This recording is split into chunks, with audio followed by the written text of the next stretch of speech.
ইন্নাল হামদালিল্লাহ ওয়াসসালাতু ওয়াসসালামু আলা রাসূলিল্লাহ আম্মা বা'দ ফাআউযু বিল্লাহি মিনাশ শাইতানির রাজীম বিসমিল্লাহির রহমানির রহিম।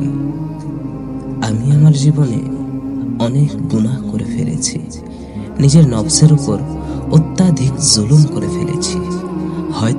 হয়তো আমার অবস্থান, আমি গুনাহ করতে করতে নিজেকে সর্বনিকৃষ্টতম জায়গায় পৌঁছে দিয়েছি। আমি কি পারবো আমার নিজেকে শুধরে নিতে?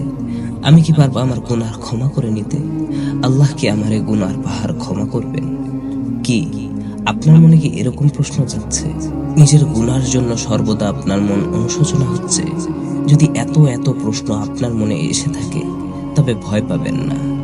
নিঃসন্দেহে আপনার মধ্যে ঈমানের অবশিষ্ট রয়েছে।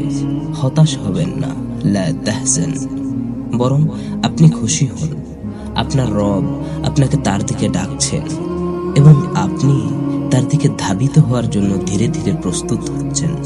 হয়তো আপনি কখনো রবের জন্য পরিবর্তন হয়ে দেখেননি। হয়তো আপনি এর আগে জুম্মা ব্যতীত অন্য কোনো সলাতে উপস্থিত হতে পারেননি। হয়তো আপনি এটাও জানেন না কিভাবে সঠিক পদ্ধতিতে সলাত আদায় করতে হয়। কোনো সমস্যা নেই। আপনার এই সকল অপারগতা, ইসলাম থেকে দীর্ঘদিন বিচ্যুত থাকা, সব একটা প্ল্যান মোতাবেক হয়ে আসছে।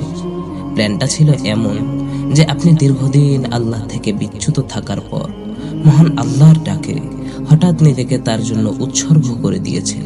প্রত্যেক পদে পদে আপনি তার হুকুম মান্য করছেন এবং তার হুকুমের বাইরে গেলে নিজেকে শান্ত রাখতে পারছেন না। এটা একটা অ্যাচিভমেন্ট। মনে রাখবেন, আল্লাহ সকলকে এই অ্যাচিভমেন্ট দান করেন না। আল্লাহ চাইলেই তো সবাইকে হেদায়েত দিয়ে দিতে পারতেন, চাইলেই তো পারতেন সকলকে আল্লাহর দ্বীনের পথে প্রেরণ করতে। কেন করলেন না? কারণ তিনি বলেন, ওয়ালাউ শি'না লাআতাইনা কুল্লা নাফসিন হুদাহা ওয়ালাকিন হাক্কাল কওলু মিন্নী লাআমলাআন্না জাহান্নামা মিনাল জিন্নাতি ওয়ান নাসি আজমাঈন।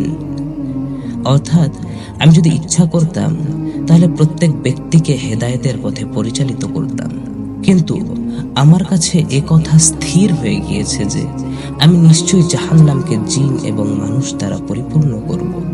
তার বয়ান করা এই আয়াতে তিনি তার হেদায়া সকলকে দিবেন না স্পষ্টভাবে উল্লেখ করেছেন, কিন্তু দেখেন, তিনি শুধু কিছু মানুষকেই, তার কিছু সিলেক্টেড বান্দাদেরই হেদায়েত দেওয়ার কথা দিয়েছেন এবং তার মধ্যে আপনি একজন।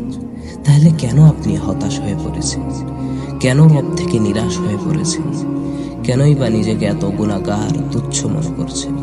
আরে বান্দার ধর্মই তো গুনাহ করা, আর আল্লাহর ইচ্ছাই তো বান্দার গুনাহ ক্ষমা করা, তাকে জান্নাত দান করা। নবী করিম সাল্লাল্লাহু আলাইহি ওয়াসাল্লাম বলেন, যদি কেউ গুনাহ মাফের উদ্দেশ্যে ইস্তেগফার করাকে নিজের উপর আবশ্যক করে নেয়, তাহলে আল্লাহ তাআলা তাকে 3টি পুরস্কার দেবেন।